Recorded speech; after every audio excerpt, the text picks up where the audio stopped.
ഒരു പൊടിക്കു പോലും വീഴ്ച വരുത്തരുതാത്ത ഉത്തരവാദിത്തമാണിത്. ഈശോയെപ്പറ്റി മറ്റുള്ളവരോട് പറയണം. നമുക്കതിന് സാധിക്കുന്നില്ല എങ്കിൽ ഒരു കാരണമുണ്ട്. We are not impressed. വിശുദ്ധ ജോൺ ഹെൻറി ന്യൂമാൻ ചോദിക്കുന്നുണ്ട്, എന്താ നിങ്ങൾക്ക് പറ്റിയത്? എന്താ സുവിശേഷമൊന്നും പഠിക്കാത്തത്? എന്താ ചെവിയും കാതുമൊക്കെ അടച്ചു കളഞ്ഞിരിക്കുന്നത്? നിങ്ങളുടെ ഉള്ളിൽ ഇത്രയ്ക്ക് സ്വർഗമേ ഉള്ളോ? എന്നിട്ട് അദ്ദേഹം പറയും, ഒരൊറ്റ വാക്കിൽ കാരണം ഞാൻ പറയുകയാണെങ്കിൽ, നിങ്ങൾ ധ്യാനിക്കാറില്ല. Because you so little meditate. You do not meditate and therefore you are not impressed.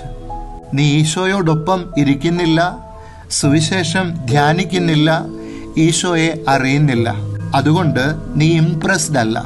അതുകൊണ്ട് തന്നെ നിനക്ക് ഈശോയെ മറ്റുള്ളവർക്ക് കൊടുക്കാനും ആവുന്നില്ല.